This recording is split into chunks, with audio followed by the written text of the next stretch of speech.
Chocolate de Baterol! Tara, kain tayo.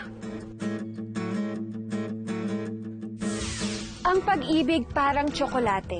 Kapag natunaw, hindi mo na maibabalik sa dating hugis. Oh, hugot! Nandito tayo ngayon sa Chocolate de Baterol para tumikim ng kakaibang tsokolate today. Hi, Miss Mitch. Welcome to Taste Buddies. Balita ko, tuturuan niyo po kami kung paano gawin ang specialty dito na traditional blend.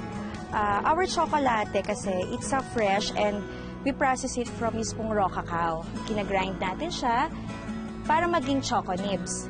And then pagka naging choco nibs na siya, we add some peanuts para maging choco paste naman siya. It was called Chocolate de Baterol because binabati po natin siya. This one is what we call the molinillo. Molinillo? Ano pong tawag dito, Ate Mitch? Yan ang lola ng mga molinillo. Lola ng mga molinillo para sa giant Chocolate de Baterol. Okay. Maglalagay muna tayo ng creamer or yung iba, preferred po nila is milk. So now, ibabati natin siya like this. Para lumabas yung froth niya na nagpapasarap lalo sa tsokolate natin. Ikot mo lang siyang ganyan. And then whip. Karon.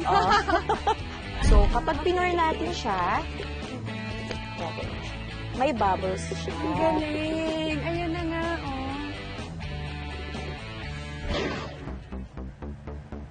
Medyo bittersweet siya.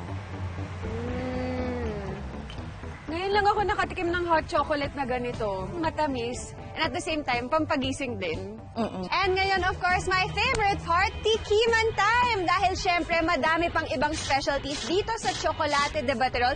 Merong pork binagoongan, beef steak, tosinong kalabaw. Ngayon lang ako nakakita ng tosinong kalabaw. At caldereta. So, ever since po nagsimula yung Chocolate de Baterol, nagsaserve na din talaga kayo ng pagkain? Actually, it started as a booth before sa Session Road. Pinapa-free taste niya yung tsokolate.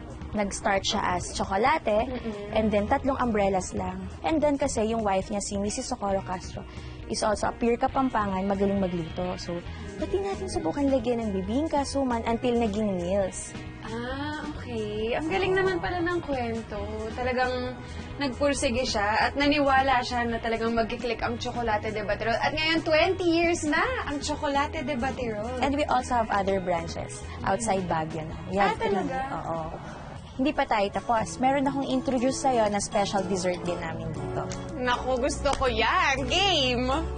So, here we have our turon de langka with toppings na tsokolate natin. Oh my gosh, And of course, bibingka and suman sa lihiya. Wow! Kanina pa ako nakakarinig ng magagandang balita tungkol sa suman na yan.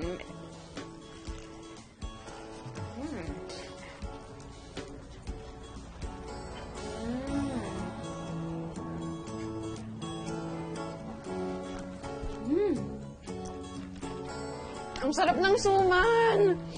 I think, sa 3 dessert na to, suman yung favorite ko. Ang sarap. Kain pa po tayo dahil sana magbalik yung plato ko. Diyos.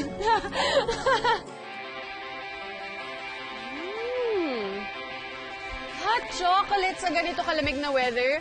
Kahit single ka, parang niyakap ka na rin ng ka-forever mo. Uy!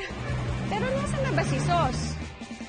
More tikiman time and kainan only here sa pagbabalik ng Taste Buddies!